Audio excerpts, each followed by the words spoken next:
Assalamualaikum warahmatullahi wabarakatuh. Alhamdulillahirabbil alamin. Allahumma shalli ala sayyidina Muhammad wa ala ali sayyidina Muhammad. Saya melihat video yang lagi viral, yaitu artis tampan di negeri kita, Indonesia, yang banting setir berjualan cilok di pinggiran jalan. Saya akan mengkajinya dari sudut pandang ma'rifatullah, ilmu mengenal Allah, terkait panduan syariat yaitu Al-Quran dan As-Sunnah. Pada umumnya orang-orang memandang public figure, orang yang bekerja di entertain itu dengan penilaian yang miring. Yang salah satunya orang yang suka bermewah-mewahan, ya, gengsinya besar. Tapi pada video yang saya lihat, saudara kita itu tampan, artis juga, terkenal juga. Awalnya mungkin bergelimang dengan harta, dengan pekerjaannya itu. Tapi Allah memberikan takdir yang lain, yaitu dengan kesempitan akhirnya beliau banting setir menjadi pengusaha cilok, menjadi pedagang. Nah, kita ketahui saudara-saudariku, salah satu sikap orang yang makrifat kepada Allah adalah menghilangkan keakuannya atas nama besarnya, atas jabatannya, atas harta kekayaannya, atas strata sosialnya, atas ketampanannya, atas amalnya. Intinya kelebihan-kelebihan pada diri manusia itu, dia mengetahui bahwa itu adalah karunia dari Allah, dan ketika diberikan hal itu tidak menjadikan sarana keburukan kepada Allah. Tidak dengan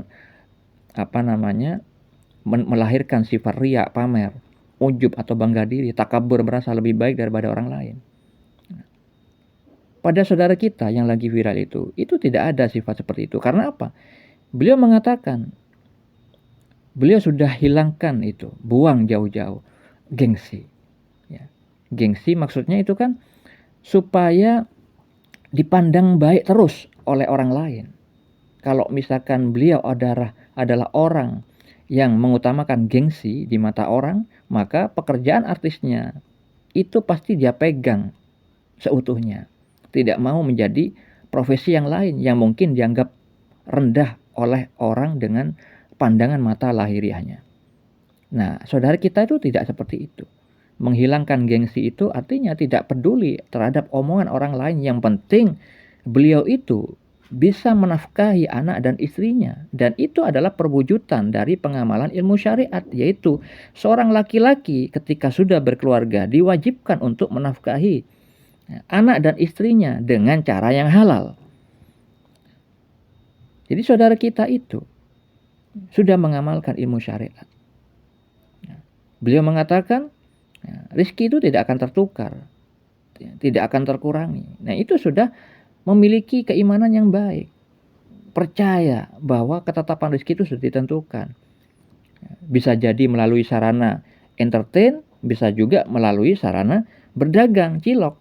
Beliau memilih dengan jalan itu sekarang. Karena apa? Allah mengalihkan dengan sifat maha bijaksananya agar hamba tersebut tadi tidak memandang bahwa dia hanya bisa di bidang entertain di dalam memperoleh rizki dari Allah. Tapi ada jalan yang lain.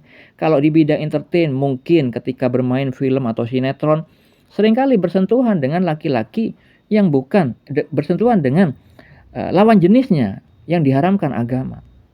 Tapi ketika dia berdagang cilok, insya Allah itu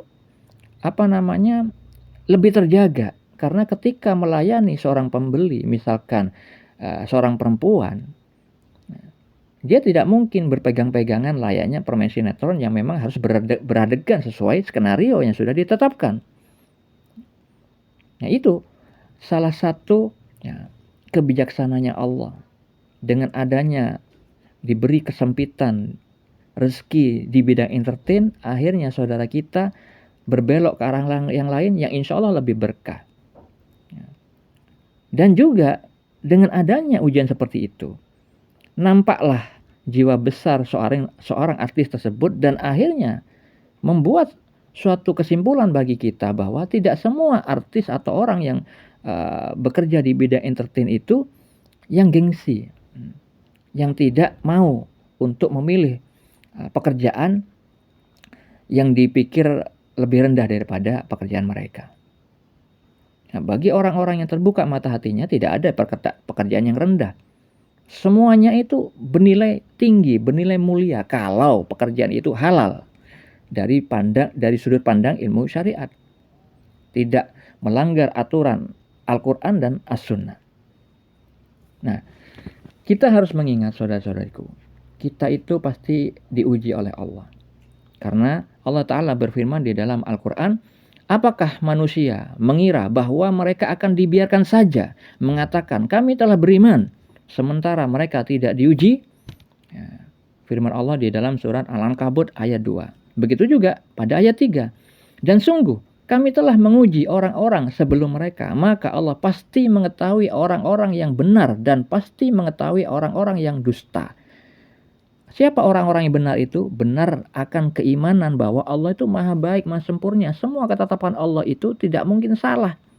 Maka ketika kita seorang muslim diuji dengan keburukan misalkan, itu kita jangan sampai kita seuzon, berprasangka buruk kepada Allah yang maha bijaksana, yang maha baik, yang maha pengasih, maha penyayang. Jangan sampai kita seuzon. Karena apa? Kitalah yang harus berusaha memahami apa maksud hikmah di balik itu. Karena apa? Allah sebenarnya menetapkan suatu perkara itu selalu berpasangan. Ketika Allah menguji kita dengan keburukan, maka pasti itu beriringan dengan solusinya. Maka orang yang berhakikat, orang yang sudah terbuka mata hatinya, itu ketika diberi musibah, kesempitan rezeki, tidak berusaha keluar dari kemiskinan itu, tapi menikmatinya dahulu. Sebagaimana Sultanul Aulia Syekh Abdul Qadir Al-Jilani Wali Kutub mengatakan, jika musibah menimpamu, janganlah kamu berdoa, janganlah kamu ikhtiar. Apa maksud beliau? Pada hakikatnya beliau menganjurkan untuk ridho terhadap keputusan Allah. Di bawah ridho ada sabar. Sabar itu ngempet. Begitu kejadian pertama kali, hentakan pertama kali, orang itu tidak mengeluhkan kejadian itu. Itu namanya sabar. Tapi ridho ada di atas sabar. Beliau tidak memikirkan kenapa Allah begini, kenapa begitu, tidak begitu lagi. Melainkan, oh ini kebaikan menurut Allah. Ya sudah, aku jalani dan aku cari apa yang Allah sematkan. Karunia apa yang Allah sematkan kepada musibah buruk ini. Kalau orang yang buta mata hati, ketika diberi musibah buruk, segera mencari solusi. Padahal itu adalah pemberian dari Allah. Harus diterima dulu. Nah, maka ini terkait dengan firman Allah di dalam Al-Quran, bahwa tidaklah pantas laki-laki mukmin dan perempuan mukmin akan ada pilihan yang lain terhadap pilihan Allah dan Rasulnya. Itu dinyatakan sesat yang nyata. Itu di dalam Al-Quran. Jadi Allah itu berfirman di dalam surah Al-An'am ayat 132 bahwa manusia itu ada tingkatannya. Di dalam surah Al-An'am ayat 135 Allah menganjurkan kepada Nabi Muhammad SAW untuk menganjurkan kepada kita kaumnya untuk berbuat sesuai dengan kedudukan. Jadi kalau seorang mukmin sudah level mukmin mampu bersabar, itu dituntut oleh Allah untuk bersabar. Paling tidak itu. Seperti halnya yang disabdakan Nabi, semua urusan itu baik. Dan ini tidak didapati kecuali seorang mukmin. Ketika diberi kebaikan bersyukur, ketika diberi musibah bersabar. Nah, ya maka kalau kita berjuang dengan sungguh-sungguh untuk mencari keridhaan Allah, maka kita mengingat firman Allah di dalam surat Al-Ankabut ayat 6. Dan barang siapa berjihad, maka sesungguhnya jihadnya itu adalah untuk dirinya sendiri. Sungguh Allah Maha Kaya tidak memerlukan sesuatu dari seluruh alam. Kita berjihad, berjuang dengan sungguh-sungguh, mencari harta yang halal tanpa mempedulikan omongan orang lain atas pekerjaan kita. Itu kita akan mendapatkan dampak kebaikan untuk diri kita sendiri nanti. Ya.